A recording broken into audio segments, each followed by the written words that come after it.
Hi, welcome back. My name is Dave LaBelle. This is going to be the third installment of our series on composition. And today we're going to really be talking about tips for cleaning up cluttered backgrounds and making more compelling compositions. I don't care what you read or what lecture you attend on composition, people are going to always talk about getting closer to your subjects.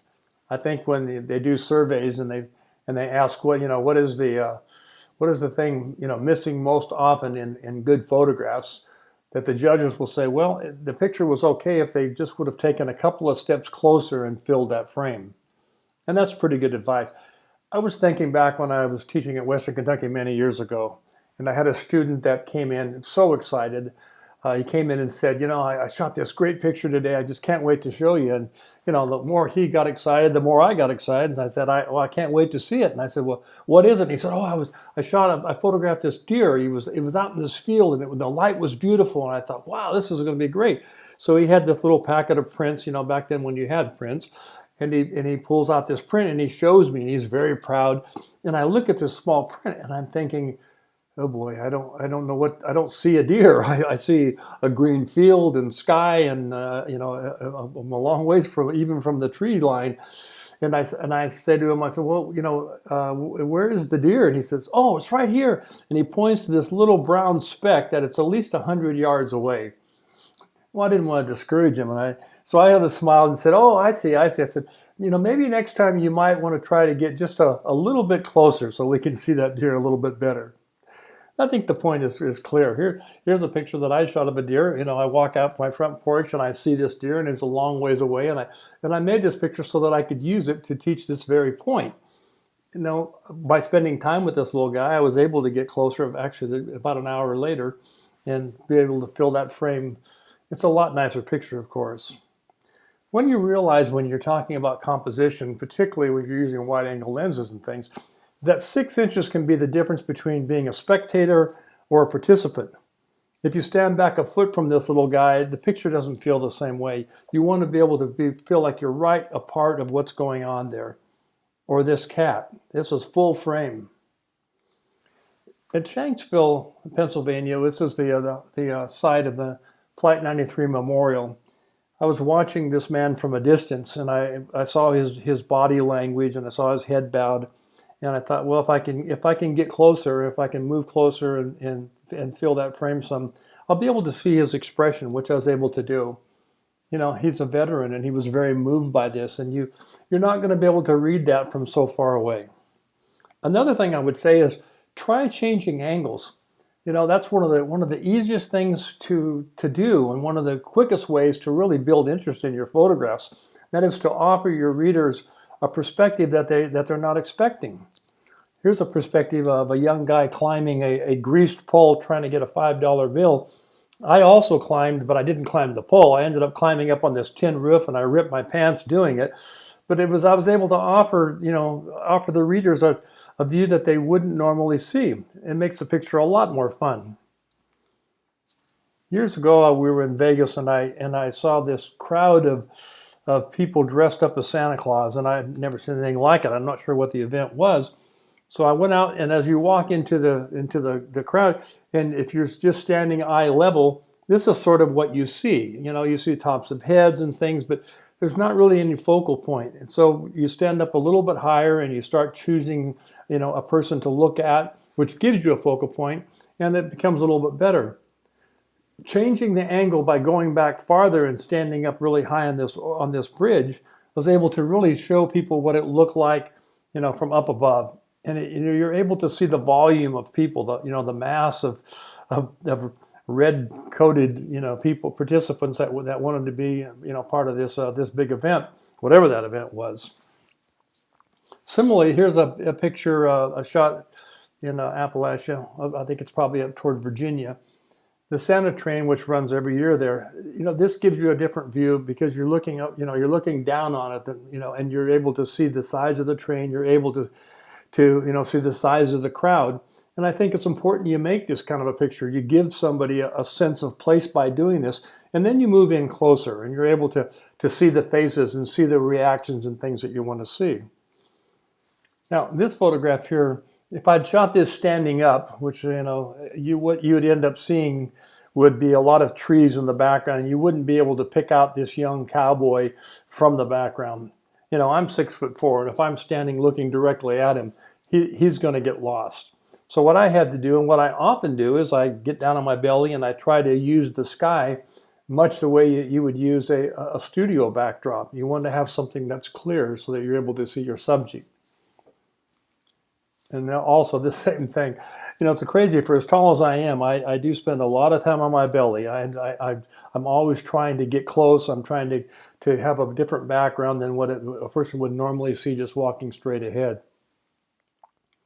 One thing you can also do, one of the ways to help this is try changing lenses if you have those lenses. If you don't have a variety of lenses, then you need to use your legs. Jack Korn, who is a very famous teacher, used to say, "I don't need a telephoto. I have two legs. I just walk closer and make the picture that I want." Well, that's pretty good advice for the most times, but having a longer lens can really change the feel of something. Notice this guy here. He's at a pay lake in Ohio, and he's fishing for catfish, and he's wearing green, and the background's green, everything's green, and he sort of blends into that, which makes it a little bit hard to decipher. So by going to a different lens, like 180 millimeter or 85, I'm not sure which I shot this with, you're able to separate him from the background. He's in focus, the background's not. Here's another example. He's waiting for the fish to bite. He's sitting there smoking a cigarette. He's got green behind him again. Yeah, it's okay, but it's still busy because the colors kind of blend together. So what I decided to do is use a 300 millimeter lens and back off and really fill that frame just like this. It's a whole different feeling, Here he is again, catching with one of the catfish that he caught. And this is like a typical snapshot. You got kind of a lake running right through his head, and it's rather busy. It's not an ideal picture. Whereas if you get a little bit lower and use a longer lens, then you're able to really see the size of the fish. You're able to use that clean background, and that background follows his shape all the way around. One of the ways that the things to do sometimes is that we used to do exercises in school, whether it was in depth of field or changing aperture. We would have somebody purposely go out and say, pick one spot, use the same lens, and then change your aperture, and then notice how it changes the focus. So I did that here just a couple of days ago with my son Tucker, who's home from Dubuque. So here he is. Here's Tucker standing in front of our house. The shot with an iPhone, which an iPhone is probably about 20 millimeters lens, I believe. I think it's a 2.2 lens, a fixed lens. And everything sort of runs together. So standing in the same spot, I said, okay, now I'm going to shoot it with a 50 millimeter lens. Now you notice how it gets a little bit of separation, but it's still cluttered, and I purposely didn't move. And the next frame is shot with a 180 millimeter lens, and I actually moved a little bit now. I'm using that red square behind him to be able to give some separation there. And then finally, I asked him, turn your hat around so I can see your face, and I shot it with a 300. Now, it's a whole different feel. It's not that one is necessarily right or one is wrong, but if you're really trying to, create a focal point with somebody, you want them to be in focus, you want the background not to compete. One of the ways to do it is by changing lenses. Another thing you can do to really make your compositions more interesting is include people or objects which provide contrast and scale to your pictures. Here's a photograph. I think it might have been shot in an airport. And when you look at it, you don't, it's a canvas of some sort, but you don't know how large it is. You don't know if this thing is 6 feet, 8 feet tall, or if it's 1 foot tall, or if it's the size of a postage stamp. You really can't tell just by looking at it. So we need a visual aid. And this is where, once again, Tucker came in, and Tucker, thankfully, was wearing red. And so he gave me the scale that I needed. I realized how large this canvas really was. And even his color gives me some contrast. Here's a picture of Henry standing in front of this moose in Maine.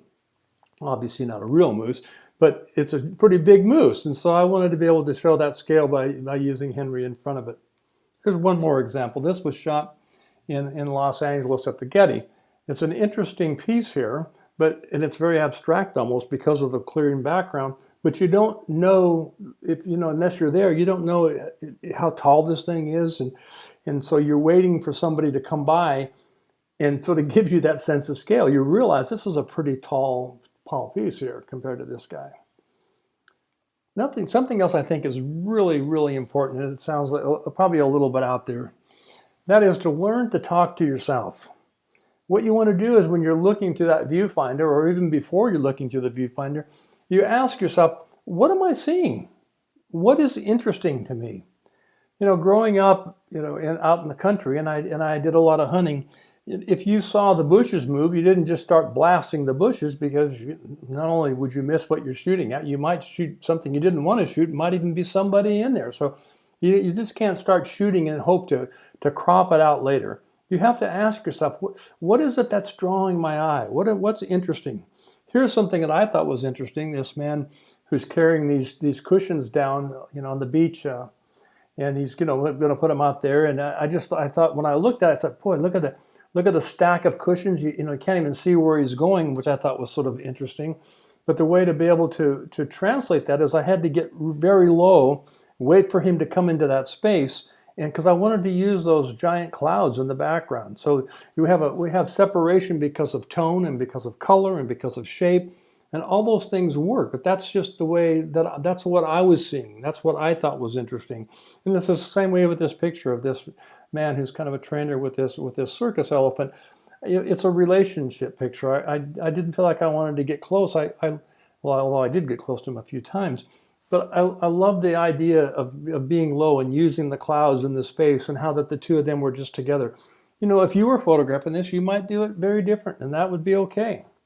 So what you do is you ask yourself, is it what somebody is doing that is interesting, or where they're doing it? If you look at this picture here that I shot in Florence, it's definitely not what she's doing that's interesting. It's where she's doing it. Somebody pushing a vacuum or cleaning is not unusual. And it's not usually an interesting picture. But when you have these two, animated figures here, these two look like Tyrannosaurus Rex, looking like they're ready to reach down and chomp her, then suddenly it becomes interesting. So it's where she's doing what she's doing that's interesting. It's that combination. Here's a picture of a man, pitching or putting a baseball on a tee for his son, which is it's a nice moment. It's not terribly clean. I think it would have been better shot a little bit lower, but at least it has a little bit of a mood. But it doesn't have the mood that I wanted. It doesn't feel like what I wanted, and I felt like maybe I need to back off. Maybe it's not so much what they're doing, but maybe where they're doing it. Maybe it's that combination. And so I like this picture a lot better. I like it better.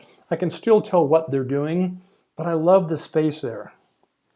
Once you determine what it is that's catching your eye, then you can decide how much space to keep in your frame. Notice this picture of this young couple, and they're kind of making out on this bench. And this is also at the Getty Museum in LA. So it gets your attention. I mean, most people walking by probably get their attention. So, and I like the clean background. I like the high key feel to the picture. But is that, maybe if I backed off a little bit, it would feel different. And I felt like it would.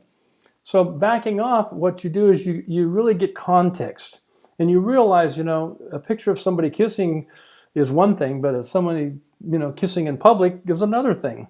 And I think that's the point of the picture. I like that there's people in the background. So it's not so much what they were doing, it was where they were doing it. Here's another example. And it's kind of a sad example. Then you look at this person and they're trying to sleep, and they're sleeping on, obviously on some brick. There's a chair knocked over, there's a walker that's tipped over. So immediately you look at it, and it just kind of breaks your heart, and you realize this is a sort of a sad situation. And then you look at it farther away and you realize it's even more sad, because this is done in public. There's a contrast. Look at the people behind them. Some of them are dressed very nice, and they're going about their daily business, while this person is really, down there trying to get some sleep. And again, it's not what they're doing. It's not sleeping. Taking a picture of somebody sleeping is not generally interesting. I mean, it could be, I guess, but it's where they're sleeping that makes that picture interesting for me. And sometimes it's both what somebody is doing and where they're doing it. This is a picture I use often. I think I used it in the very first piece on composition, or at least one like it. And the reason that I kept it at this focal length is I wanted to look at this. I wanted people to realize where this was. If I shot it really tight, there's still a really nice picture shot tight of the father embracing his son after a game, after the little boy struck out. But I felt like you need that environment. I want to know that they're on a field, that it's a public place, that the team's behind them. And so you have to make a decision. Is it what he was doing or where he was doing? In fact, I think it was both. And that's my point. And here's another one that I think is both. I mean, you see these two people trying to help this elderly lady, and she's trying to walk on this walkway, these brick streets, not brick streets, rock streets in Florence. And they're hard to navigate anyway. But now there's construction going on, which sort of narrows that path, makes it very difficult to pass. So here they are working with her. There's the fence, and notice these two guys. They're standing back, giving her space. And this is pre-COVID-19. They're not doing this for social distancing. They're doing this because out of their respect for her, and they want to be able to clear a path for her.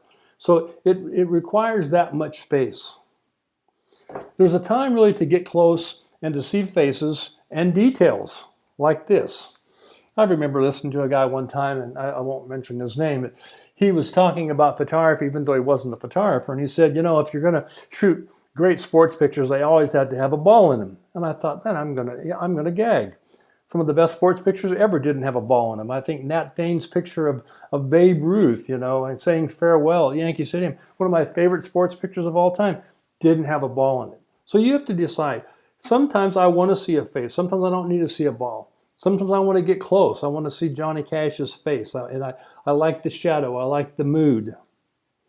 There's also a time to back away and use space and tone to show environment and capture mood. Like this picture of my son Henry. I've had people, or I think if I remember right, somebody said to me that, I don't think that's such a good picture. It's like I can't really see his face. I can't tell what he's doing, and I think it's really too far away. Well, I disagree. What I said to them was, childhood really is about wonder. And if you want to create wonder, you're not looking in somebody's face. What you're doing is you're capturing an entire environment, that person working with the environment. If you want to show mood, one of the best ways to show mood is through tone and space. Like this picture here, this little boy. He's blind and he's watching television. It's if you shot too tight, then you would remove the blackness that surrounds him. So one of the things you can do too, if you wanted to strengthen what you do, is practice seeing and using layers of information without collisions. We talked about collisions in our last piece. Here's an example here, and another example from Italy. If you'll notice that there's something going on in the foreground, there's something kind of in the middle ground, there's something in the background, that every participant here is doing something different, but they're all kind of in a different plane. That's sort of the concept of layering. Here's another one of my favorite pictures that my wife Erin shot of my son Henry. And Erin is a real stickler for composition. She really doesn't like mergers. If she has a photograph that has a merger, then she feels like it's a failure. I'm always one that I always say that content is king, and so I sometimes will suffer a little bit of a merger, but she doesn't. She's a real good artist that way. My high school photography teacher, Denning MacArthur, used to say, something near, something far. He was talking about depth of field, and although he didn't use the term layering, it was the same concept. And that was if you really wanted to create that depth in a photograph, in our case layering, then you want something in the front and something in the background. It's 50 years ago that he said that. And I still remember that saying, and I still apply that saying. I still think about it when I'm making pictures. Something near and something far. Here's another one of the pictures that I really like that my wife Erin shot. It's a great example of this. There's something in the foreground, there's something in the background. There's something near, there's something far. And that those things are connected. And there's not a big merger in there, which is wonderful. Another thing I would recommend is that you watch for repeating forms. When you have repeating forms, what you do is you kind of create a visual harmony. When I look at this field of poppies, it's almost as though I can hear them. I can look there and I can walk through and kind of go bing, bing, bing, bing, bing, bing, bing, bing, bing. And it really does sort of, it just creates a wonderful, again, it's sort of a visual melody to me. And that's what we're looking for when you have repeating forms. Here's another example. It's the repeating forms, the repeating tones. You know, here's two people working on a habitat house. If it was just one person, it would be okay. It's somebody doing something. But when you have two people, a husband and wife doing it, what you have is you have repeated forms or repeated action, which makes the picture a little bit more interesting. It sort of reinforces the action. Here's another example. You know, a guy riding down a street with a dog in a basket in the back is, you know, might or might not be interesting. But when I see a guy riding down the street with 4 dogs in the back, that definitely gets my attention. And then here's 4 women at the Sea of Galilee picking up stones. 1 person doing it, not so interesting. 2 doing it, better. 4 doing it, now we have a little bit of harmony going on there, a little melody. Practice seeing all 4 corners of your frame. You've probably heard this, you know, from basic photography. You know, I hear teachers say it all the time. Look at all 4 corners. Don't just focus on exactly what's happening in the center of the frame. And here's an example, a couple of examples actually. Here's one I shot of the late George Jones. I thought this was a pretty funny picture. But this was an uncropped picture. This is exactly as it was shot. There's something happening all the way in this picture in every corner, as there is this picture in Italy. Every part of this frame is important. Everything contributes to the whole. Remember, you choose how the elements in your pictures are arranged. Nobody else is going to do that. It is your choice, and it's going to speak kind of your individuality and the way that you look at the world. You know, I photographed this picture of the MLK, you know, statue in D.C. Somebody else might look at it totally different. I hope this helps you. I hope this series of compositional lectures will strengthen your photography, and certainly I hope it makes you have more fun taking pictures, because that's ultimately the goal, is that we want you to enjoy what you're doing, and that's why I'm doing this. The reason I'm sharing these things is so that you would have a better understanding and enjoy what you do more. I thank you for your time, and again, I hope this helps.